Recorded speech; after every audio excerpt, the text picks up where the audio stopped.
Muito bem, estamos aqui no Papo de Redação pela Rádio Folha FM 100.3 e também no canal da Folha no YouTube, minha gente. E desde já você pode interagir conosco pela seção de comentários no YouTube. É só mandar um seu comentário aí, falar mal da gente, das nossas matérias, até pra gente melhorar, né? Acho que seja uma crítica construtiva, minha gente. Vamos falar também, né? Eu quero que você fale um pouco sobre o que a gente discute aqui, que a gente debate, né? Que a gente repercute. O Papo de Redação é o podcast da Folha que vem para repercutir as principais notícias do dia, também da semana, né? Até porque tem assuntos que vão além de um dia e ficam a semana toda aí repercutindo Brasil afora também. Então, minha gente, participe com a gente, além dos comentários no YouTube, você tem o nosso zap, é o 95999715300. Eu sou o Lucas Luquezzi, estou aqui para conduzir a atração. Vamos falar hoje de um pouco de notícias da Câmara Municipal de Boa Vista, da Assembleia Legislativa de Roraima e também, olha só, a busca por um familiar que não vê há 50 anos. Já já a gente explica melhor essa história.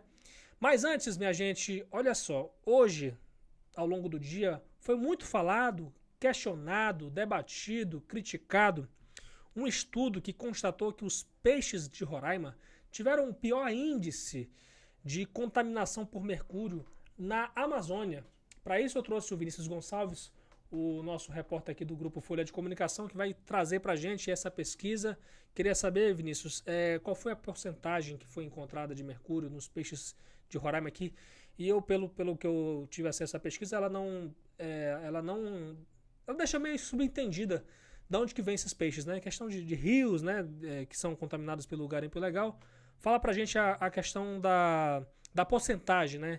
E o que implica isso pra gente? Pois é, Lucas, um novo estudo foi divulgado, né? Mais um estudo divulgado em relação à questão da contaminação de peixes por garimpo aqui em Roraima.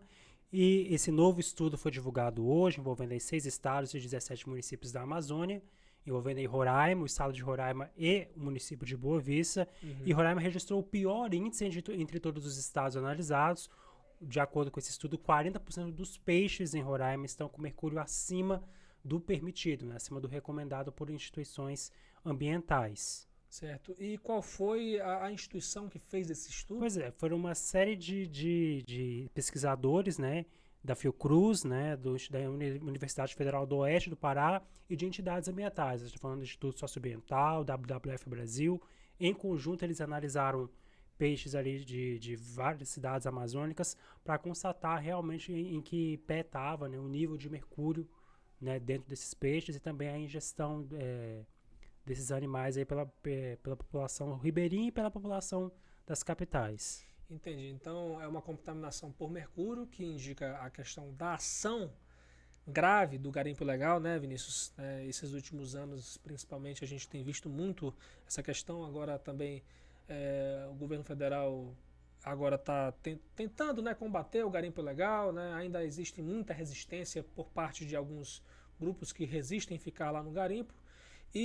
Mas o que é fato, pelo que esses estudos comprovaram, né, é que a ação do garimpo ilegal, a ação desse garimpo desenfreado, ela causou essas consequências, né?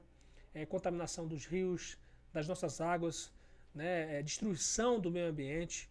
Então, assim, são pesquisadores que fizeram esses estudos, pesquisadores sérios de instituições sérias que fizeram esses estudos aí. Então, assim, ele inclusive tem até uma série de recomendações que essa pesquisa ela apresentou, né, Vinícius? Sim, sim, Lucas. Primeiro a gente tem que trazer uma informação que é importante, até para a gente trazer a nível de debate nesse sentido, que Roraima tem o maior potencial, o segundo maior potencial de ingestão de mercúrio pela população. A gente está falando aí de nível de 6 a 30 vezes maior de dose de injeção de mercúrio na alimentação dos peixes, da água, né? Acima do permitido. Uhum. Né? E a gente está falando, você pontuou a questão do garimpo ilegal, né? Enfim, a questão de que os próprios especialistas trazem ali no estudo que o garimpo ilegal é o principal fator de contaminação das pessoas pelo garimpo, né? Da recuperação dos peixes e da água pelo garimpo, né? É importante a gente trazer isso porque a gente está falando de rios, né? A gente sabe que também tem uma quantidade de peixes que são criados em cativeiro, né? Que muitas pessoas consomem esses peixes em cativeiro. Esses peixes, a priori, a gente não tem aí nenhum sinal de contaminação por garimpo, pelo mercúrio, né? Sim. E aí esse estudo, a priori, pelo menos, né? Pelo que foi divulgado, né? Eles focam principalmente em rios, peixes que estão diretamente nos rios. Falando de Uraricoera, né? Rio Branco, né? Sim. E aí é importante fazer essa pontuação até para não haver nenhuma dúvida nesse sentido. Com certeza, né? E logo logo a gente vai trazer aqui pessoas que trabalham, né, com a produção de peixe, né, em cativeiro principalmente, né, que a priori, como a gente falou aqui, ainda não teve um estudo que comprovou a relação, né, com o garimpo legal, com contaminação, né? A priori uma das formas mais seguras que se tem, né, de você se alimentar de peixes, né? Porque é fato, gente. O garimpo ilegal ele trouxe muitas consequências graves para o meio ambiente aqui em Roraima, sobretudo para os nossos rios, né? O rio Uraricoera, né? O rio Mucajaí, que inclusive a ação de garimpeiros, isso faz 2 anos já, mostrou que ele foi desviado, gente. O rio Mucajaí foi desviado pelo garimpo ilegal. Então, assim, são cenas que a gente viu nesses últimos anos assustadoras. Como é que pode a ação do homem chegar a esse ponto? Né? A ganância, né, do ser humano chegar a esse ponto. Então é uma crítica dura que eu faço, né, porque até pela questão da omissão muitas das vezes das autoridades, né, em poder tentar combater isso, né, prevenir isso. Então, da mesma forma que existe a necessidade de que as autoridades possam também ter uma atenção aos garimpeiros, a garantir renda para os garimpeiros de alguma forma, algum tipo de auxílio para poder eles se reerguerem, né? E não evitar com que eles possam voltar ou continuar a práticas ilegais. Então é preciso uma discussão ampla a respeito desse tema, que eu acho que não vai acabar tão cedo, né, Vinícius? Pois é, Lucas, é importante a gente entender que esses impactos na população urbana em Boa Vista estão sendo mensurados ainda, os impactos tanto do garimpo mesmo, da atividade garimpeira ao longo dos anos e agora com as ações de desintrusão dos garimpeiros, né, que tiveram início este ano, mas para a população ribeirinha, né, a população que vive ali nos rios, no interior, né, esses impactos já estão sendo sentidos já há muito tempo. Exatamente. Tanto para quem depende da água, quanto para quem depende quem pesca, né, vende o pescado, né, no interior do estado, já tem relatos muito impactantes, né, de contaminação, né, de pessoas perda, que perderam renda, né? Pessoas que perderam renda, pessoas que viram rios morrerem, né, ou pelo menos os rios diminuírem o curso d'água em relação ao que era antes, né, a produção de peixe diminuiu, né, então são impactos que já estão sendo sentidos pela população ribeirinha e que, se não houver uma ação efetiva nesse sentido, né, de evitar a contaminação dos rios pelo mercúrio, que talvez seja o efeito mais grave, né, do garimpo ilegal em Roraima, isso pode se estender e pode chegar à população urbana em Boa Vista. A pesquisa cita, né, a questão da contaminação dos peixes, mas a gente está falando de contaminação da água também. Da mesma água que a gente bebe, inclusive. A mesma água que a gente bebe. Os peixes se alimentam, né? E da mesma água que a gente bebe aqui, né?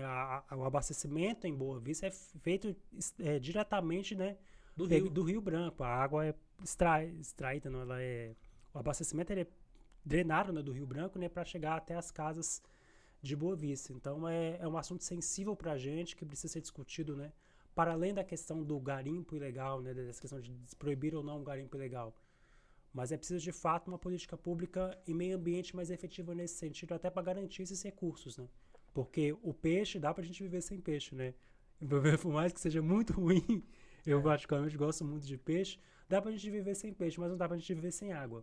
A água é um bem essencial e a partir do momento que a água começar a registrar níveis de mercúrio acima do permitido, a gente pode viver uma crise como, por exemplo, a gente vê em Minas Gerais, né? Depois da tragédia de Mariana, né? Em 2015, o Rio Doce praticamente morreu e tem cidades como Governador Valadares, né? E cidades ali do entorno do Rio Doce, em que a população praticamente hoje vive de água mineral, né? Vive do abastecimento, né? Pelo menos a água potável ter que comprar água mineral. E antigamente essas cidades tinham o mesmo sistema de abastecimento, não o mesmo, né, mas um sistema semelhante de Boa Vista, né? Exato. A água era extraída do Rio Doce e abastecia as cidades, né, que viviam ali no entorno da bacia do Rio Doce. Então, são lições, Lucas, são lições para a gente que a gente pode observar, né? E que evidenciam a necessidade de uma discussão mais ampla, sobretudo na questão do abastecimento de água, né, nos próximos anos em Boa Vista, para evitar problemas como o problema que é enfrentado hoje em Minas Gerais. Antes de você criticar o Vinícius em relação à fala dele do peixe, gente, isso aí, na verdade, é quando o ápice chega, né? Mas isso aí, gente, isso já mostra um pouco do alerta que a gente tem que dar para todos nós, né? A gente também, a gente tem que fazer a nossa parte.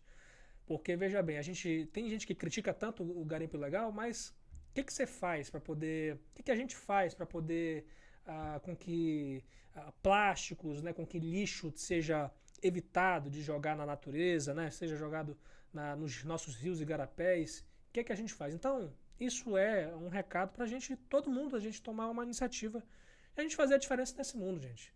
Porque tudo isso aí, a gente precisa, a gente não pode ficar sem água, por exemplo. Né? Então, água é vida e a gente não pode ficar sem ela. E é isso aí, gente. Vamos fazer a nossa parte, cada um de nós.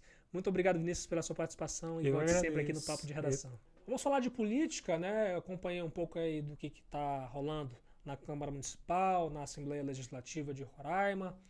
E eu fiquei sabendo que na Câmara Municipal um projeto de lei quer desobrigar pessoas obesas, grávidas e outras com dificuldade de acesso de passarem na catraca do transporte coletivo aqui da capital de Roraima. Essa proposta foi enviada pelo prefeito de Boa Vista, Arthur Henrique, e ele justifica nesse texto que a ideia é reconhecer e dar condição digna aos passageiros, principalmente desse público, né? Passageiros do transporte público, sobretudo pessoas obesas, pessoas grávidas ou que tenham algum tipo de deficiência física, né? Algum tipo de dificuldade de acesso quando se passa pela catraca. Então, isso vai ser discutido evidentemente na Câmara Municipal. Os passageiros, por essa proposta, eles devem avisar ao motorista que está impossibilitado de passar pela catraca para em seguida pagar a passagem. Não significa que você vai deixar de pagar a passagem, mas sim você tem que avisar previamente para o motorista que você está impossibilitado de passar pela catraca, né? Seja qual for a condição. Então, tudo isso vai ser discutido ainda pelos vereadores de Boa Vista. Esses mesmos direitos e regras, eles vão valer também para o embarque do passageiro, quando o acesso for feito por terminais ou por bilhetagem eletrônica.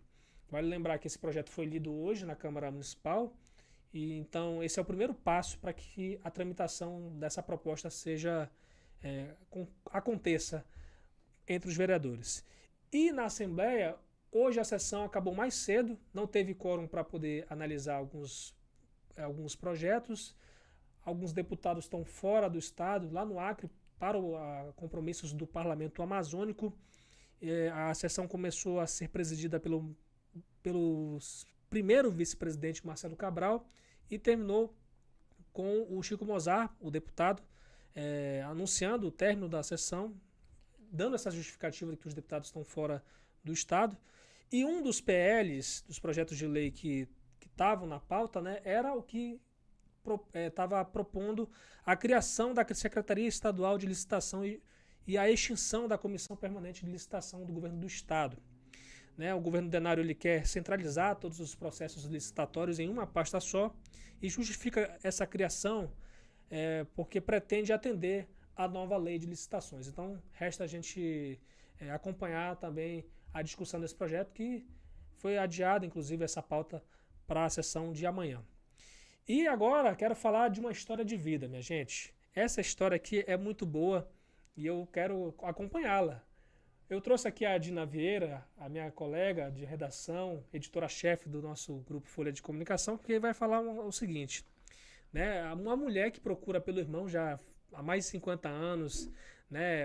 A pessoa não vê, se desencontrou na vida, isso acontece muito nas histórias de vida.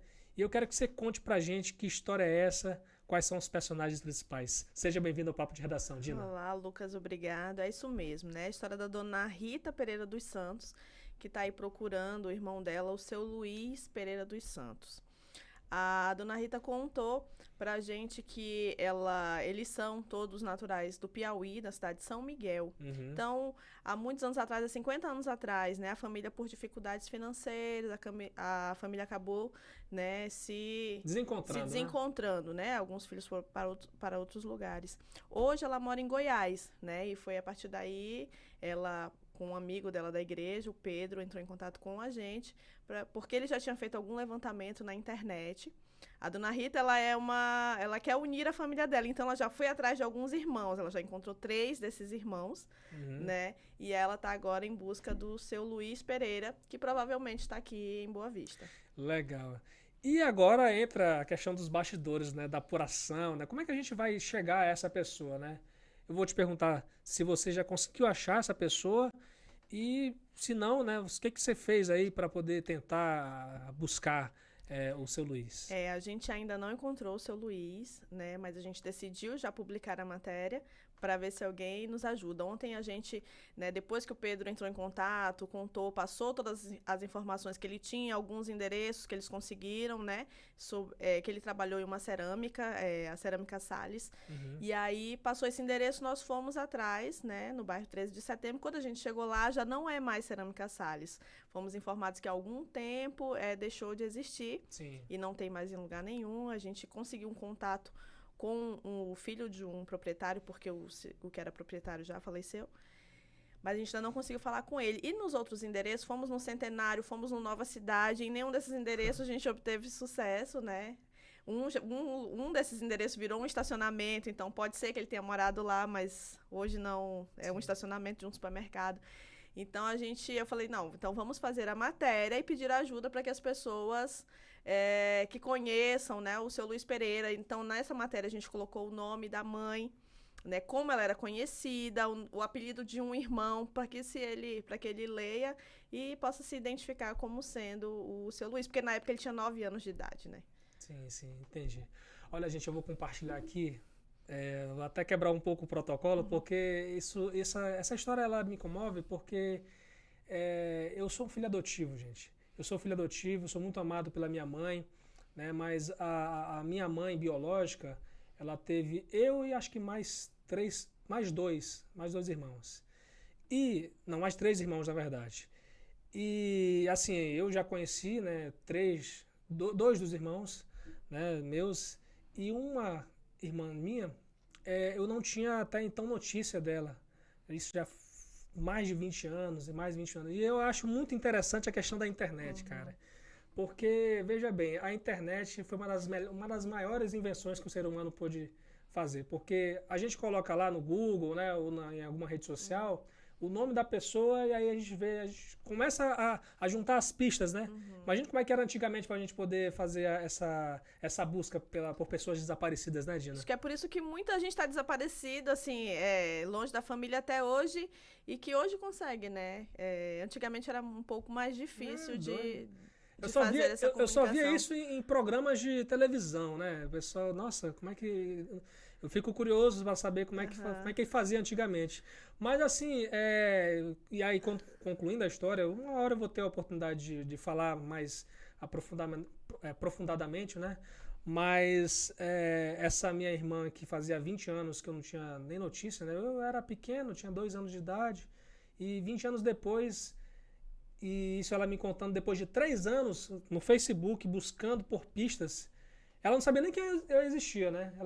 Ela sabia que existia uma irmã que se chamava Keuriane, e aí encontrou, soube que existia o outro irmão dela, chamado Bruno, e que outro irmão era chamado Lucas, e no caso eu, né? E aí ela me encontrou no Facebook, né? Depois de 3 anos de busca, né?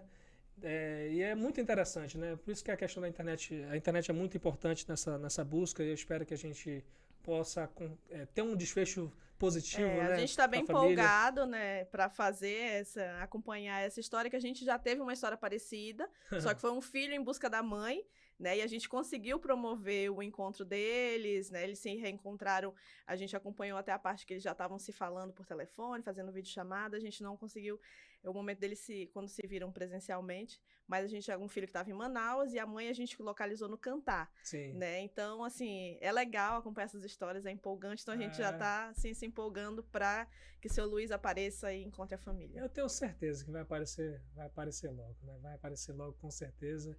E assim como a minha irmã me encontrou, né? A gente ainda, já faz 5 anos isso, Dina, e a gente ainda não combinou uma viagem. Ela mora em Recife, né? Eu sou de Manaus, assim como todos os outros irmãos biológicos. E aí a gente não se encontrou, mas logo a gente vai se encontrar, assim como a gente deseja com que o seu Luiz, com que a família dele se reencontre com ele, né? É isso mesmo. É isso aí, minha gente. Muito obrigado pela sua companhia mais uma vez nesta terça-feira, dia 30 de maio. Quero agradecer a sua companhia, desde já pedir para você interagir conosco. O que você achou dessas histórias que a gente conta aqui, essas notícias que a gente repercutiu? É só comentar aí com a gente no YouTube, né? E também no nosso zap, o 95999715300. 95999715300. Siga as nossas redes sociais também no Twitter, no Facebook e no Instagram, é @FolhaBV. E no YouTube, @TVFolhaBV. É isso aí, minha gente. Eu quero agradecer também o apoio técnico de Aduan Figueiredo e Riover Herrera e a edição de Fabiano Lopes. Eu sou o Lucas Luquezzi, apresentador e também produtor do Papo de Redação. Muito obrigado, minha gente, e até a próxima, se Deus quiser.